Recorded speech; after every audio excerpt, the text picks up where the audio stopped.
Power BI desktop के last session में हमने सीखा था स्लाइसर को एज ए टेक्स्ट स्लाइसर कैसे यूज किया जाता है और उसकी फॉर्मेटिंग कैसे की जाती है।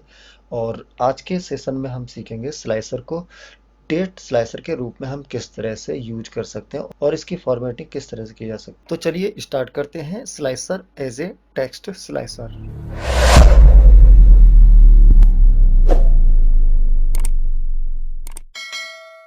दोस्तों मेरा ये डेटा है जो मैंने ऑलरेडी लोड कर लिया है और लास्ट सेशन में मैंने यही डेटा यूज किया था। तो चलिए हम आ जाते हैं अपने रिपोर्ट व्यू में। स्लाइसर का यूज करने के लिए मैं यहाँ पर एक टेबल बना लेता हूँ, फिल्टर को हाइड कर देता हूँ, इसमें कुछ फील्ड इंसर्ट कर लेते हैं। यहाँ पर मैं कैटेगरी वाली फील्ड को ले लेता हूँ और एक फील्ड सेल्स की इंसर्ट कर लेता हूँ। अब ये हमारी सेल्स वाई कैटेगरी की टेबल बन गई है। दोस्तों इसके फॉन्ट काफ़ी छोटे हैं और इसके फॉन्ट बढ़ाने के लिए मैं इसके रिपोर्ट व्यू पे क्लिक करता हूँ। यहाँ पर व्यू टैब है, व्यू टैब में ये डाउन एरो पे क्लिक करते हैं। यहाँ पर सबसे नीचे कस्टमाइज करंट थीम पे आते हैं। जैसे इस पे क्लिक करते हैं तो हमें एक डायलॉग बॉक्स मिल जाता है। इस डायलॉग बॉक्स में टेक्स्ट के ऑप्शन पे जाते हैं, इस पे क्लिक कर लेते हैं। ये फॉन्ट साइज का ऑप्शन है, यहाँ पर मैं 16 टैप करके इसे अप्लाई पे क्लिक कर देता हूँ तो हमारे फॉन्ट साइज बढ़ गए हैं। इसका साइज थोड़ा सा बढ़ा लेते हैं। चलिए दोस्तों अब हम इसमें स्लाइसर यूज करते हैं। यहाँ पर स्लाइसर है, मैं इस पे क्लिक करता हूँ। ये स्लाइसर मैं यहाँ पर ले लेता हूँ। दोस्तों चूंकि हम स्लाइसर को as a date slicer use करना है और इसलिए मुझे एक ऐसी फील्ड की जरूरत पड़ेगी जो कि डेट हो। तो मैं यहाँ पर ऑर्डर डेट वाली फील्ड ले लेता हूँ। ऑर्डर फील्ड को मैं यहाँ पर ड्रैग करके ड्रॉप कर देता हूँ। दोस्तों यहाँ पर स्लाइसर में मैंने डेट फील्ड जैसे ही इंसर्ट की तो यहाँ पर मुझे एक स्लाइडर भी मिल गया है और ऑर्डर डेट की एक स्लाइसर इंसर्ट हो गया है। दोस्तों इसमें जो डेट का फॉर्मेट है वो मंथ पहले है, बीच में डे है और उसके बाद ईयर है, यानी कि ये डे और वाई फॉर्मेट में है। इस समय बाय डिफॉल्ट ये सारी की सारी डेटें इसमें सिलेक्ट हैं। ये स्टार्ट डेट है और ये एंड डेट है। तो मेरा डेटा 2012 से 2015 तक है। दोस्तों ये स्टार्टिंग डेट है और ये एंड डेट है। तो आप जो भी डेटा जिस डेट से स्टार्ट करना चाहते हैं वहाँ आप इसको स्लाइड करके ले जा सकते हैं और किस डेट तक आपको ये डेटा चाहिए वहाँ तक आप इसको एडजस्ट कर लीजिए। तो इस तरह से दोस्तों हमारा अब जो डेटा है वो 5 मई 2013 से 23 जून 2014 के बीच का है। दोस्तों जैसे ही मैं इसको और भी कम कर देता हूँ तो यहाँ पर हमारी जो वैल्यू है वो चेंज हो जाती है। दोस्तों इस तरह से हम स्लाइसर को डेट स्लाइसर के रूप में हम कन्वर्ट कर सकते हैं। दोस्तों मैं इसका फिल्टर हटा देता हूँ।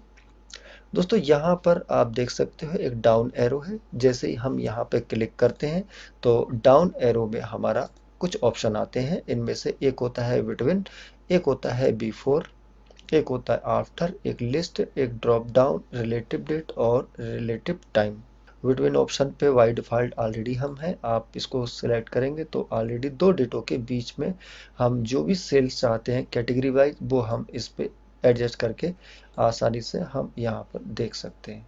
इसका फिल्टर हटा देता हूँ, एरो पे क्लिक करता हूँ, B4 पे आ जाता हूँ। जैसे ही B4 पे क्लिक करता हूँ तो मुझे सबसे लास्ट की डेट यहाँ पर आ जाती है। तो यदि आपको किसी स्पेसिफिक डेट से पहले का सारा डेटा चाहिए या सारी स्टेटस चाहिए तो आप इसको यहाँ से एडजस्ट कर लीजिए।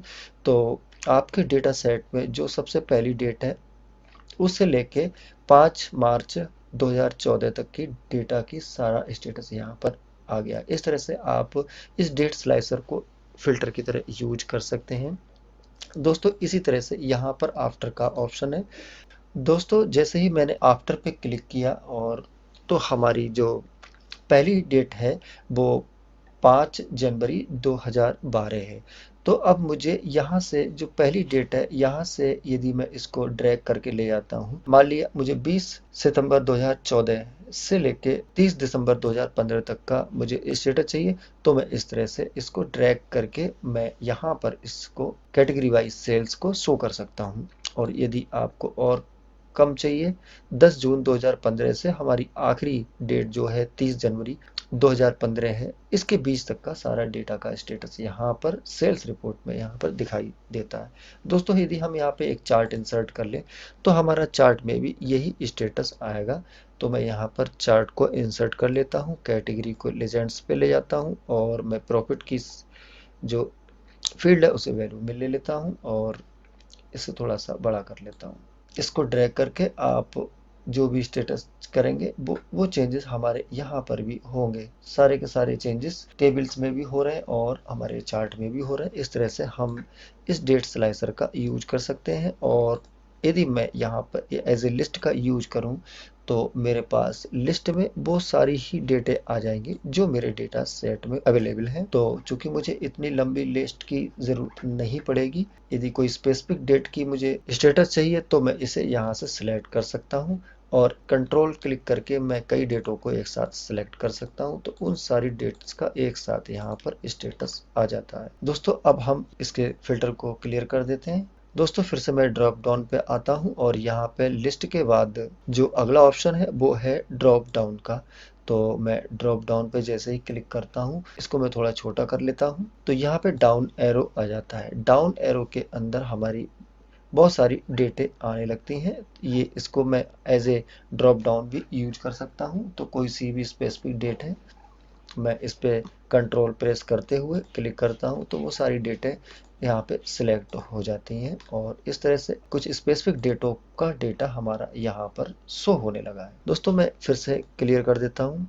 अब मैं फिर से डाउन एरो पे जाके कुछ रिलेटिव डेट की यहाँ पर ऑप्शन आता है। तो दोस्तों चलिए हम यहाँ पे सिलेक्ट करते हैं। तो मुझे लास्ट या नेक्स्ट या दिस, यानी कि यदि मैं किसी महीने की बात करूं तो इस महीने में मेरी कितनी सेल हुई है, या अगले महीने में कितनी हुई है, या पिछले महीने में कितनी सेल हुई, इसके बारे में सीखते हैं।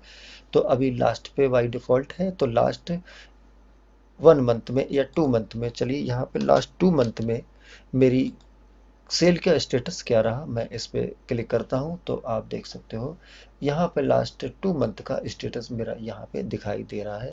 और यदि मैं लास्ट 3 मंथ की बात करूँ तो मेरा लास्ट 3 मंथ में मेरा स्टेटस यहाँ पर इस तरह से दिखाई दे रहा है।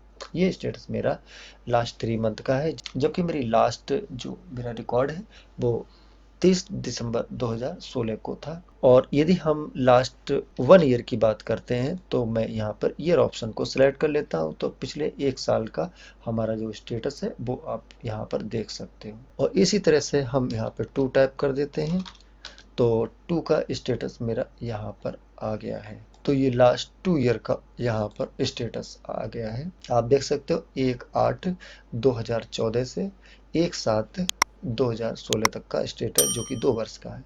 दोस्तों यदि हम लास्ट 2 वीक की बात करते हैं तो मैं 2 वीक में भी इसको ले सकता हूँ। तो यहाँ पर ईयर की जगह वीक कर देते हैं तो लास्ट 2 वीक में हमारी सेल्स का स्टेटस ये रहा है। चलिए दोस्तों मैं इसके फिल्टर को हटा देता हूँ और इसको बाय डिफ़ॉल्ट कर देता हूँ। दोस्तों यहाँ पर मैंने ऑर्डर डेट डाला है, आप देख सकते हो। मैं जैसे ही यहाँ पर डाउन एरो पे क्लिक करता हूँ और तो यहाँ पर एक डेट का ऑप्शन आता है, डेट हायरार्ची।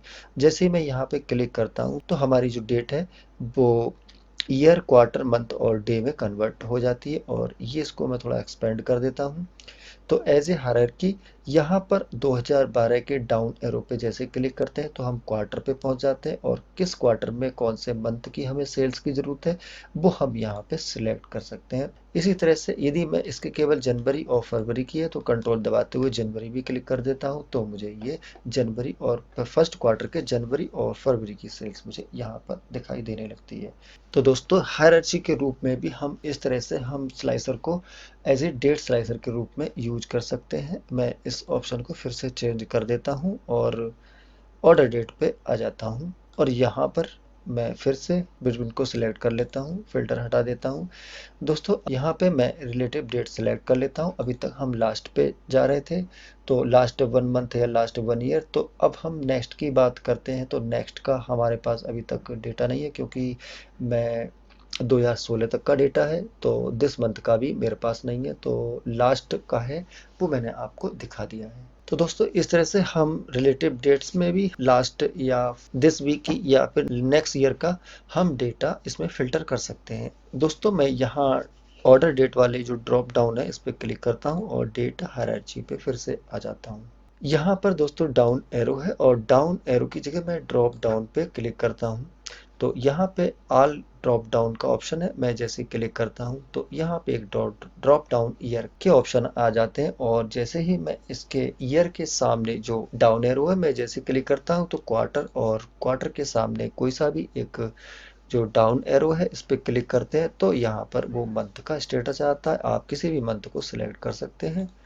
और इसका स्टेटस आप अपने रिपोर्ट में देख सकते हैं। और जैसे ही हम बाहर क्लिक करते हैं तो हमारे मल्टीपल सिलेक्शन यहाँ पर आ जाते हैं। चलिए दोस्तों, हम इसकी फॉर्मेटिंग कर लेते हैं। तो फॉर्मेटिंग के लिए हम पहले अपने स्लाइसर को सिलेक्ट कर लेते हैं। यहाँ पर फॉर्मेट योर विजुअल पे क्लिक करते हैं तो यहाँ सबसे पहले स्लाइसर सेटिंग के ऑप्शन आते हैं।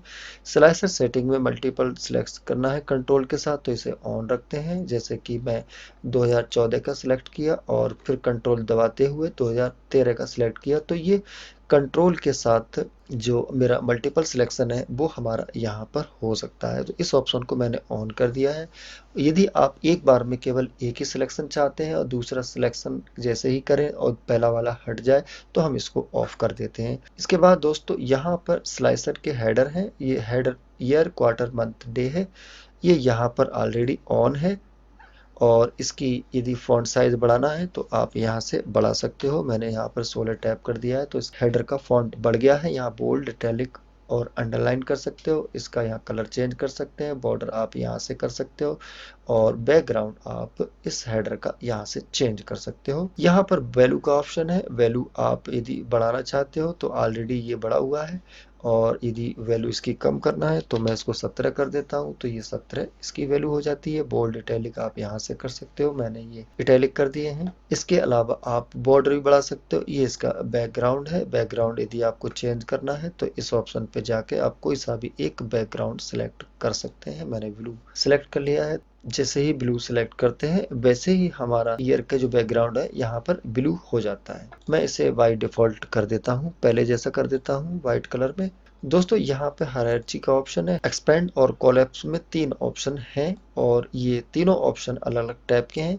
अभी हम बाय डिफॉल्ट एरो दिखाई दे रहा है। यदि आपको प्लस माइनस मार्क चाहिए डाउन एरो की जगह तो हम वहाँ पर ये प्लस माइनस मार्क भी ले सकते हैं।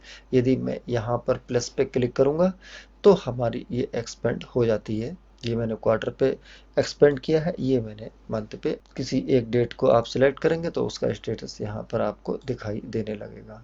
दोस्तों ये इसका स्टेप्ड लेआउट इंडेंटेशन है। तो आप देख रहे हैं ये जो स्क्वायर है वो जैसे ही आप इनको एडजस्ट करना चाहते हो तो इनको आगे पीछे सेट करके आप इस तरह से कर सकते हो। दोस्तों अब हम यहाँ पर जर्नल पे चलते हैं। जर्नल में भी बहुत सारी चीजें होती हैं। ये प्रॉपर्टी है, बाय डिफॉल्ट इसकी हाइट और विड्थ है, और पोजीशन ऑलरेडी यहाँ पर है।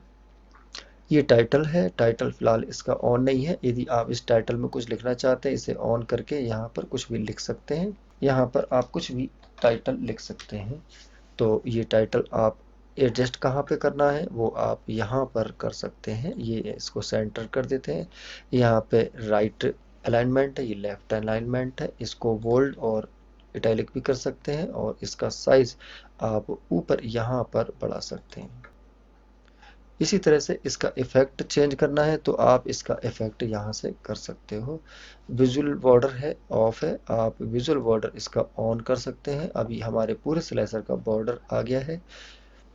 इसी तरह से इसकी शैडो भी ऑफ है, आप इसको ऑन करके भी इसका इफेक्ट बेहतर कर सकते हो। तो मैंने इसको ऑन कर दिया है और इसका इफेक्ट अब आप देख सकते हो। दोस्तों इस तरह से आप अपने अकॉर्डिंग, अपने काम के अकॉर्डिंग इसकी सेटिंग कर सकते हो और इसको फॉर्मेट कर सकते हो।